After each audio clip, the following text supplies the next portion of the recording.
Pulivendula Vontimitta ZPTC స్థానాల ఉప ఎన్నిక. పులివెందుల ఒంటిమిట్ట పోలింగ్ స్టేషన్ల వద్ద ఉద్రిక్త పరిస్థితులు.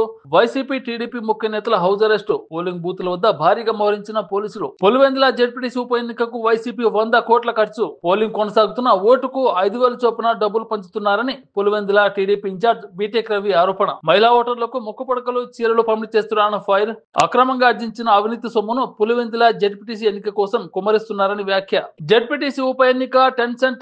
పులివెందుల ఒంటిమిట్ట జెడ్పీటీసీ ఎన్నికల్లో టీడీపీ అధికార దుర్వినియోగానికి పాల్పడుతుందని వైసీపీ ఆరోపణ. పలు పోలింగ్ బూతుల ముందు టీడీపీ వైసీపీ వర్గుల మధ్య ఘర్షణ. టీడీపీ తీరుపై రాష్ట్ర ఎన్నికల కమిషన్ తీరుపై వైసీపీ ఫిర్యాదు. బండి సంజయ్ కి కేటీఆర్ లీగల్ నోటీసులు. ఫోన్ ట్యాపింగ్ కేసులో తనపై నిరాధార ఆరోపణలు చేశారన్న కేటీఆర్ కేంద్ర మంత్రిగా ఉండి బాధ్యత రహితంగా మాట్లాడారని ఆగ్రహం. రాజకీయ ఉనికి కోసం ఇలా దిగజారి మాట్లాడడం సరికాదన్న మాజీ మంత్రి బండి సంజయ్ వెంటనే క్షమాపణ చెప్పాలని కేటీఆర్ డిమాండ్. మంత్రి పదవిపై ఎమ్మెల్యే రాజగోపాల్ రెడ్డి సంచలన వ్యాఖ్యలు. మంత్రి పదవి రాకపోవడంపై రాజగోపాల్ రెడ్డి తీవ్ర అసహనం. తనకు పదవి రాకుండా అడ్డుకుంటున్నది ఎవరని మండిపాటు. తనకు మంత్రి పదవి ఇవ్వాల్సిందేనని డిమాండ్.